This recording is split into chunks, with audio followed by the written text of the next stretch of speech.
क्या अर्थ है आत्मा का? जब हमें आत्मा का अर्थ नहीं पता तो उस परमात्मा को हम क्या समझेंगे? बिना आत्मा को जाने आप उस आदि शक्ति के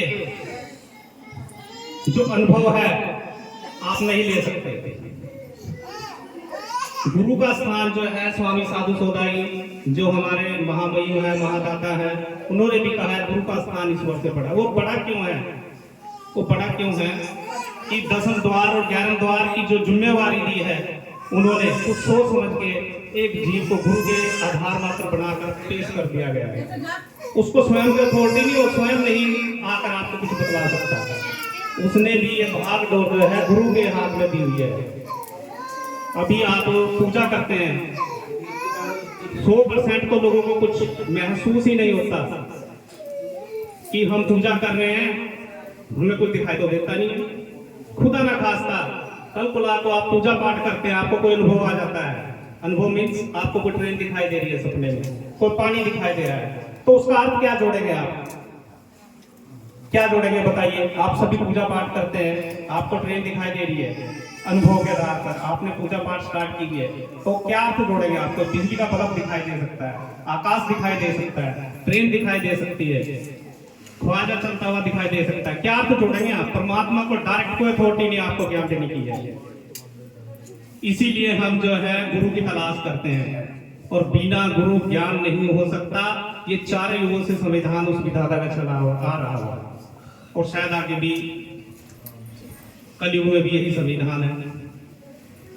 तभी तो स्पष्टीकरण से महामहिम ने कह दिया कि बिना गुरु मुक्ति नहीं पावे और नहीं होगा कल्याण, कितना जाग चाहे दशा। तो आप उसका अर्थ क्या जोड़ेंगे? एग्जाम्पल के लिए आप बाबा साहब जी की पूजा करते हैं, काली माता जी की पूजा कर रहे हैं, आपको कोई भी अनुभव आ जाता है, बरसात हो रही है, आप उसका क्या अर्थ जोड़ेंगे बताइए? कोई बता सकता है? नहीं बता सकता।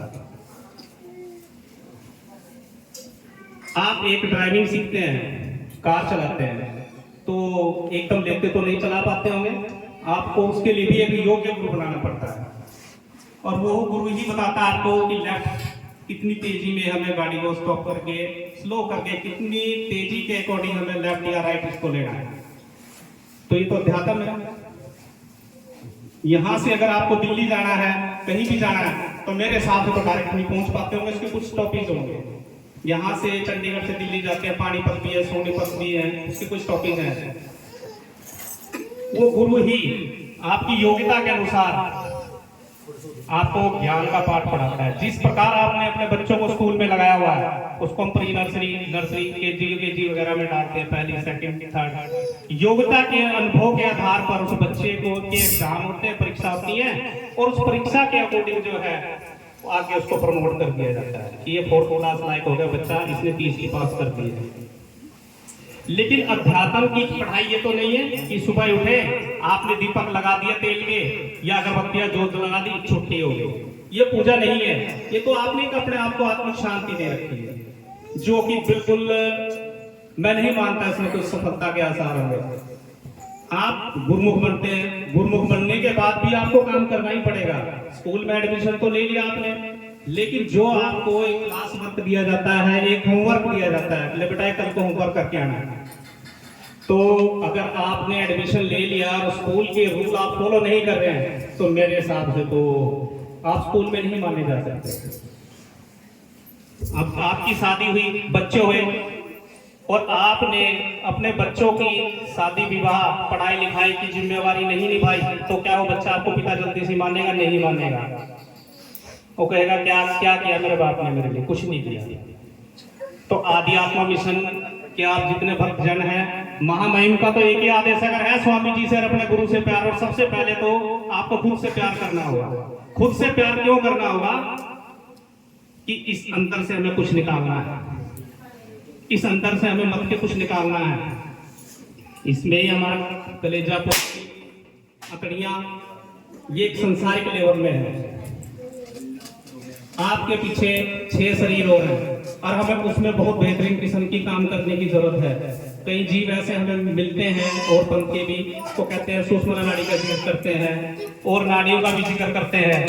लेकिन बात यह है, हमें पढ़ाई पढ़ लेने से वो BA या MA नहीं आ गई, जब तक हम वहां की पढ़ाई मैट्रिक +2 करते हुए आगे नहीं बढ़ेंगे और आपको सर्टिफिकेट नहीं मिल जाता, जैसे कि अभी मास्टर जी ने आपको बताया था, तो आप पढ़े हुए नहीं माने जा सकते, चाहे आपने कितनी पढ़ाई करती है। कहीं भी आप जाएंगे आपको देंगे सर्टिफिकेट दिखाइए, और जब वो आपके पास है ही नहीं है तो आपको कहां से ज्वाइनिंग लेटर देंगे। ठीक, सबसे पहले हमें खुद को ठीक होना होता है, उसके बाद हमें पारदर्शी गुरु ब्रह्मज्ञानी हो जो उस आत्मा को परमात्मा से मिला दे, ऐसे गुरु की तलाश करनी चाहिए। गुरु वो नहीं होता कि किसी ने कोई पीले वस्त्र धारण कर लिया, कोई भगवान ने डाल दिया, दाढ़ी बढ़ा ली है। आज हमारा समाज जो है ज्यादातर ऐसे संतों के पीछे ज्यादा जा रहा है।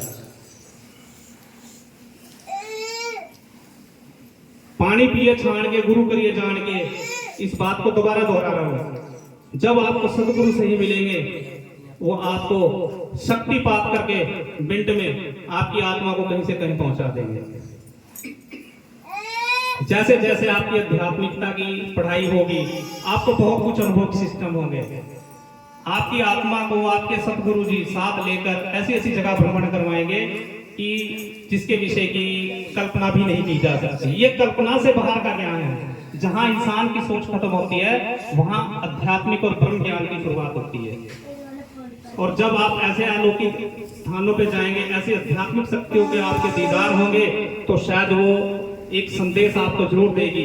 जो भी घटना पृथ्वी पर घटित होने वाली है और हो चुकी है और होएगी, तो ज्ञान का तो और गुरुमुख बनने का